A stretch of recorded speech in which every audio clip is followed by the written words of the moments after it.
I'm surprised that newspaper print is still big in Kenya. Some It's people not still as buy. big.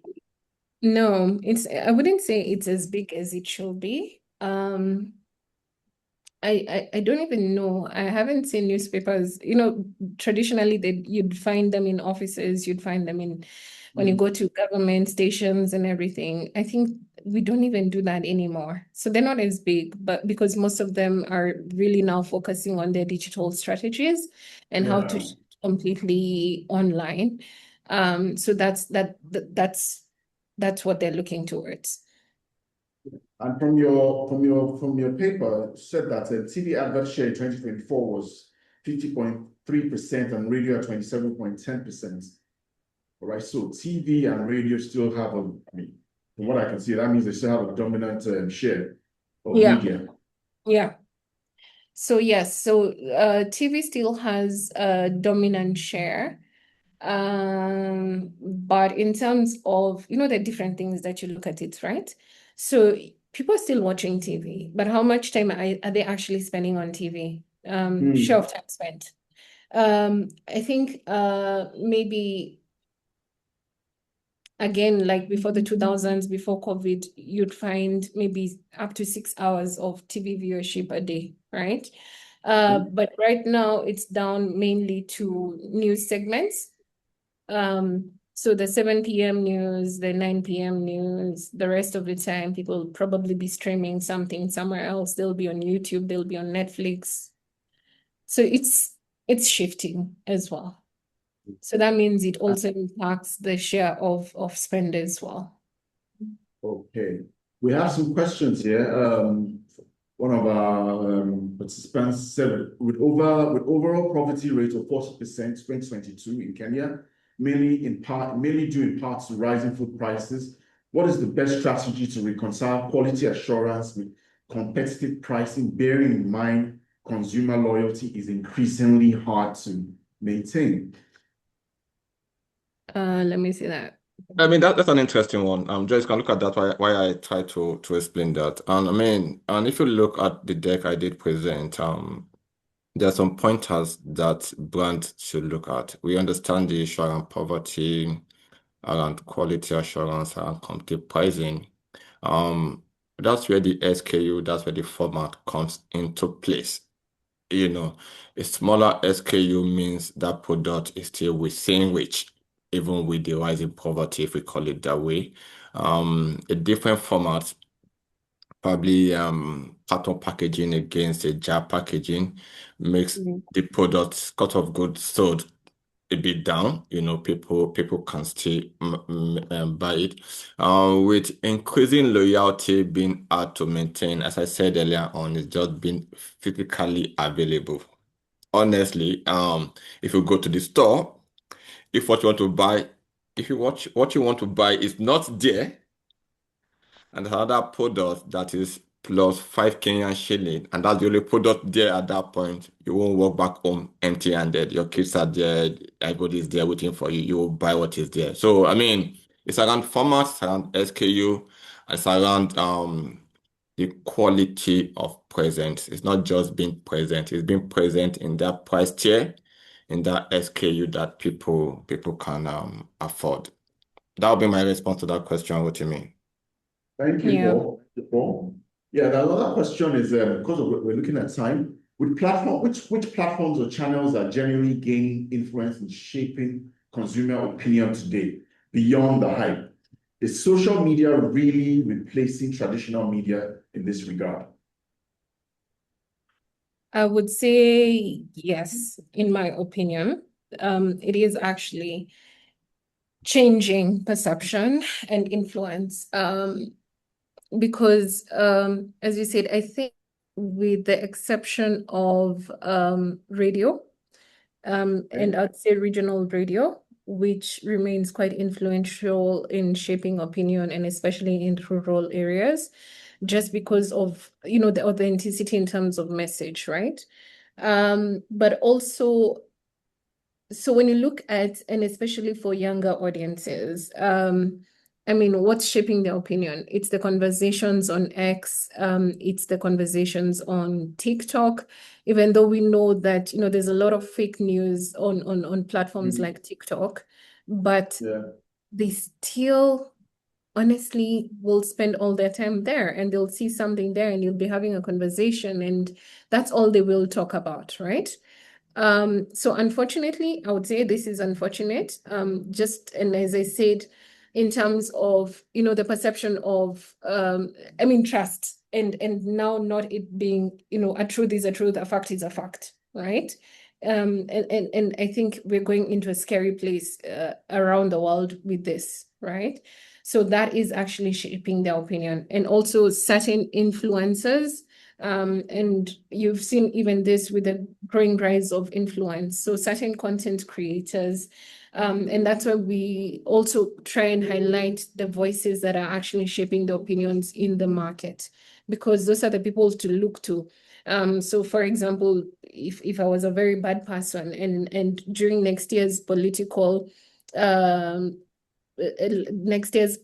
election, I would probably create a propaganda machine and get certain of these voices to be speaking the language that I want to, and probably the election would go that way, right? So, What you mean? If what I'm do you quickly comment, what you mean? If I'm quickly go comment, ahead, go ahead. you see, what we've noticed is that the traditional media has lost its monopoly. Now, before now, everybody used to flock to traditional media to get information, to get news.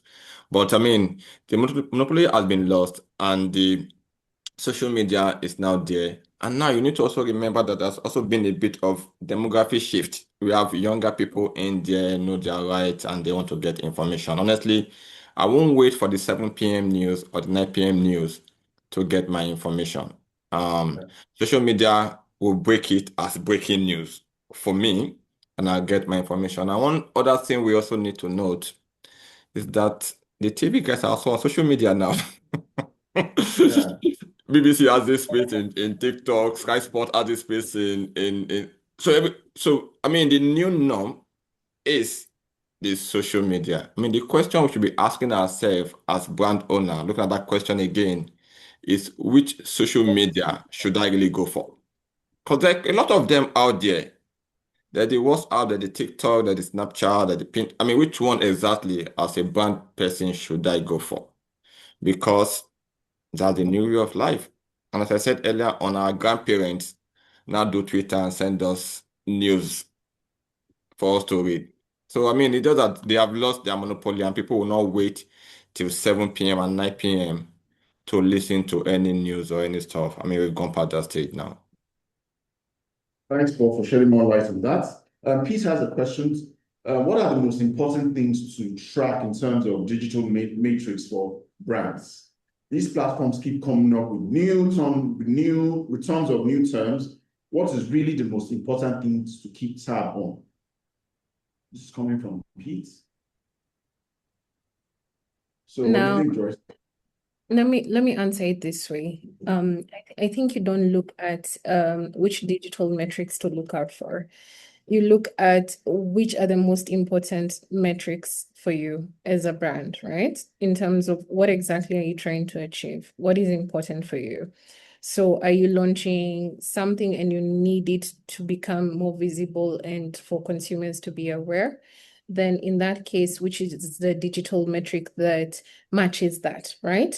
Or are you trying to drive more engagement? Are you trying to drive and we look at it from and I'm sure a lot of you have seen that conversion funnel thing, right? A lot, right? Which starts at the very top of the funnel, which is awareness, and down to conversion and loyalty. So you need to look at it from the perspective of what am I trying to achieve as a brand? Then from what that will actually help you to be able to underscore which are the best digital metrics.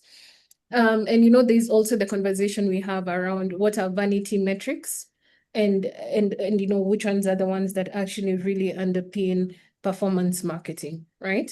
So your vanity metrics will most likely be your CPMs, which just are driving, and your performance marketing will be led through to ROI and conversion. So that's how I'd answer it. It's okay. So, yeah. Which platforms are genuine? Okay, I think I've asked this question. Of all the channels mentioned, which one do you consider most important? Which would you recommend brands prioritize in terms of budget allocation? I mean, there's so many channels out there. Let me say that. I think is this the one which was asking which ones are important towards driving loyalty? So the No, question is channels mentioned. Which do you Again, consider most important, and which would you recommend brands prioritize in terms of budget allocation. I mean, again, it's another one where I will not give a very specific answer because the answer in it is, again, what are you trying to achieve, right? What is it you have in terms of your allocation, right?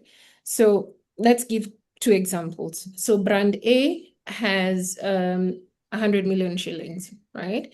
Brand 2 has 10 million shillings. Brand A is trying to achieve as much in terms of awareness as it can.